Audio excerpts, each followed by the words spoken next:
ಹೊರಟೋದು ಗೌರವದ ಸಂಗತಿನ ಕಲಾವಿದರು ಕಾಂಗ್ರೆಸ್ನ ಜೀತದಾಳುಗಳಲ್ಲ. ಡಿಕೆಶಿ ನಟ್ಟು ಬೋಲ್ಟು ಟೈಟ್ ಮಾಡ್ತೀನಿ ಅಂತ ಹೇಳಿಕೆ ವಿಚಾರಕ್ಕೆ ಸಂಬಂಧಪಟ್ಟಂತೆ ಸಿಟಿ ರವಿ ಕಿಡಿಕಾರಿದ್ದಾರೆ.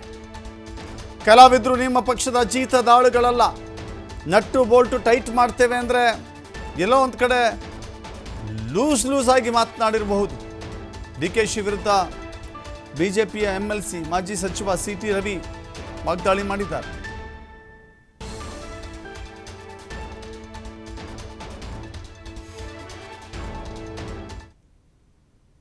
DK ಶಿವಕುಮಾರ್ ಅವರು ಕರ್ನಾಟಕ ಸರ್ಕಾರದ ಉಪಮುಖ್ಯಮಂತ್ರಿಗಳು.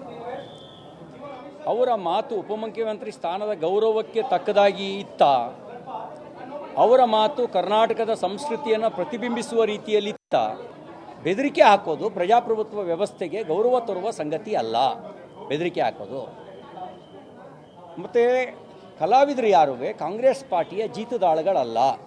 ಕಾಂಗ್ರೆಸ್ ಪಾರ್ಟಿ ಕರೆ ಕೊಟ್ಟ ತಕ್ಷಣವೇ ಅವ್ರು ಹೋರಾಟಕ್ಕೆ ಬರಬೇಕು ಅನ್ನೋದಕ್ಕೆ ದೇ ಆರ್ ನಾಟ್ ಸ್ಲೇವರ್ಸ್. ಅವರವರ ಪಕ್ಷದ ಜೀತದಾಳುಗಳಲ್ಲ.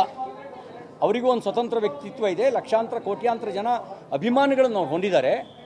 ಅವರಿಗೆ ಅಪಮಾನಿಸುವಂಥ ಕೆಲಸವನ್ನು ಮಾಡ್ತಾ ಇರ್ತಕ್ಕಂಥದ್ದು, ನೆಟ್ಟು ಬೋಲ್ಟು ಟೈಟ್ ಮಾಡ್ತೀವಿ ಅಂತ ಅನ್ನೋದು ಅದು ಯಾವ ರೀತಿಯ ನಡೆ?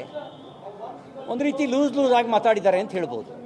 ನೋಡಿ, DK ಶಿವಕುಮಾರ್ ಅವರು ಕರ್ನಾಟಕ ಸರ್ಕಾರದ ಉಪಮುಖ್ಯಮಂತ್ರಿಗಳು. ಅವರ ಮಾತು ಉಪಮುಖ್ಯಮಂತ್ರಿ ಸ್ಥಾನದ ಗೌರವಕ್ಕೆ ತಕ್ಕದಾಗಿ ಇತ್ತ? ಅವರ ಮಾತು ಕರ್ನಾಟಕದ ಸಂಸ್ಕೃತಿಯನ್ನು ಪ್ರತಿಬಿಂಬಿಸುವ ರೀತಿಯಲ್ಲಿ